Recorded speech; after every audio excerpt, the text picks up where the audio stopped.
Hey everyone at Rhill English Institute, and welcome. We are diving into a really important topic for your TKT exam, assessment. In this explainer, we're going to break down all the key ideas from Unit 18, so you can walk into that test and your classroom feeling totally confident. And just so you know, everything we're about to cover comes straight from the official Cambridge TKT coursebook. We're sticking to the source material to make sure you're getting the most accurate prep you can for Module 1. You're in good hands here. So what's our game plan? Well, first we'll cover the why behind assessing students. Then we'll get into the nitty-gritty, the actual toolkit of terms you need to know.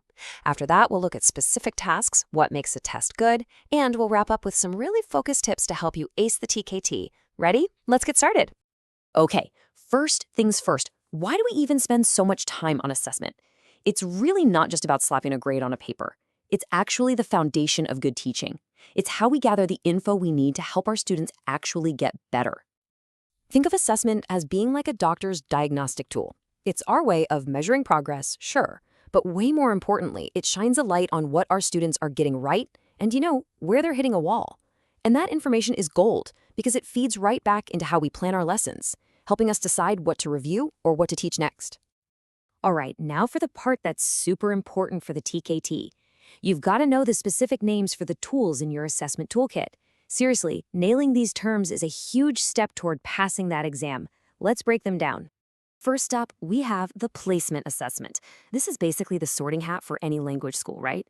Its one and only job is to figure out a student's level. Are they a beginner, intermediate, advanced? So we can pop them into the right class where they can really thrive. Now, a diagnostic assessment, that's like pulling out a magnifying glass. It goes way deeper than a placement test. It won't just tell you a student is B1. It'll tell you their B1 grammar is really solid, but their vocabulary around, say, business topics is pretty weak. It helps you pinpoint exactly what to work on from day one. Next, there's formative assessment. I like to think of this as a progress bar that's always on. It happens during the learning, not after. We're talking about things like checking homework or asking quick concept questions in class. The goal here isn't a final grade. It's about giving immediate feedback to help you and the student make adjustments right then and there. And on the flip side of that, you have summative assessment. This is the big one, the final report card. It's your end-of-unit test, your final exam.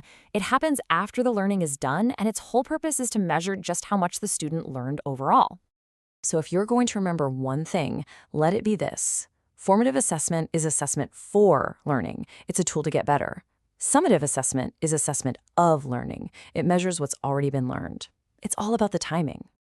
Okay, what about a proficiency assessment? This one measures a person's general language skills against a global standard.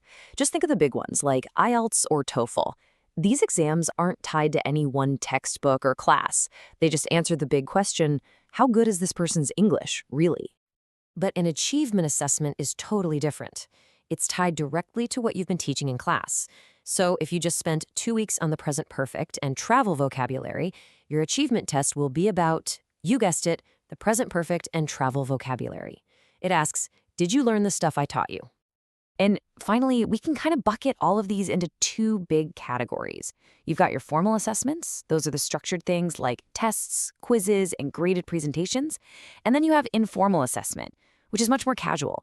It's just you, the teacher, observing students during an activity, or maybe keeping a quick checklist of who's participating. Both are super valuable. Okay, let's zoom in a little closer and look at the actual tasks inside these assessments. What do the questions themselves look like? Well, they usually fall into one of two camps, objective or subjective. And this breakdown makes it really simple.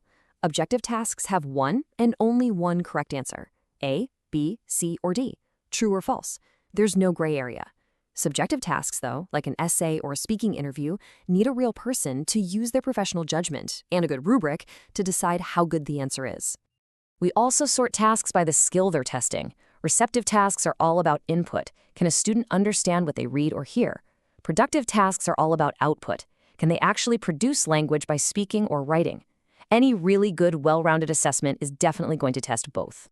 So we know the types of assessments and the kinds of tasks. But what's the difference between a great test and, well, a terrible one? It really comes down to a few key principles. A good test has to be reliable, meaning it gives consistent results. It must be valid. A listening test should test listening, not how fast someone can read. And of course, it has to be practical. But one of my favorite principles is positive washback. It just means that the test actually encourages good learning habits. For example, if you tell your students the final exam has a big speaking task, what are they going to do? They're going to practice speaking in class. That's a fantastic learning outcome, and it's driven by the test itself. All right, let's pull all of this together. How do you use this knowledge to absolutely nail your TKT exam? Here's the strategy.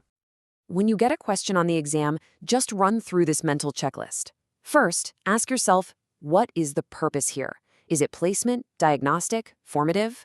Next, look at the task type. Is there one right answer, or is it based on judgment? Then, match that task to the skill being tested.